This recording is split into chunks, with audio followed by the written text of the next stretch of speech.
Companions, welcome. Here on the high veld, the seasons are changing. In the morning when we get up at 5, it's still completely dark. And even while we're sipping our coffee on the stoep, it's still dark, with just a grey hint of promise of the new day. It's getting colder too, and the last of the rains are falling. Soon we're going to go into this winter period when there's no rain, becomes dusty and dry and windy. It has a charm of its own, but the good times are slowly fading away now.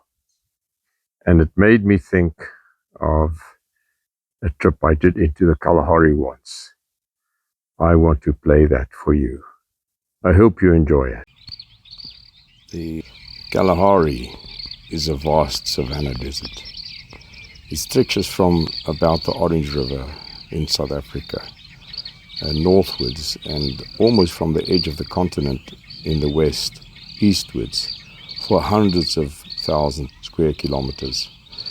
It's an arid land for whole years, sometimes for several years. No rain might fall, or very little rain.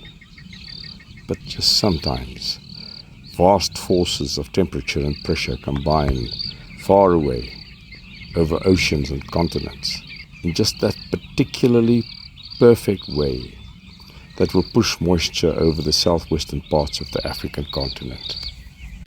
And then, sometimes for more than 1 year, clouds shift over the Kalahari, dragging their vast shadows over the earth, and it rains.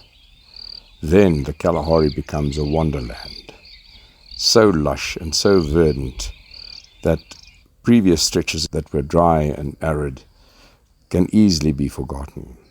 It becomes a parkland prepared by the finest gardeners for a visit by a beloved great king. I am just extremely privileged to be present at such a time in the history of the Kalahari. I turned back to my camp a bit earlier than usual because towards the afternoon a thick bank of clouds had started to build in the northeast. And the air was hot and heavy, and the sun stung with an unusual viciousness. It looked and felt like rain. I had to prepare my camp so I can keep dry. So that's why I'm back here now, to stretch my tarpaulin so that I can have my hammock underneath it. It's now a bit later and I'm ready for the night, and I can sit back and watch the storm approaching. I've set up my phone on video to show it rolling in. Now, of course, any storm is immensely majestic, but in a desert like the Kalahari, it has a quality of rarity and scarcity that is exquisite.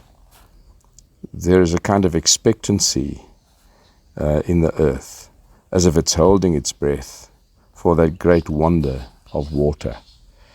And so am I.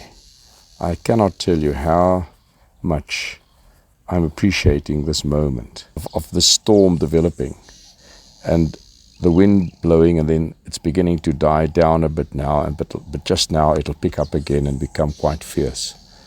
And it is such a grand preparation for that moment when the first drops start to puff down onto the earth.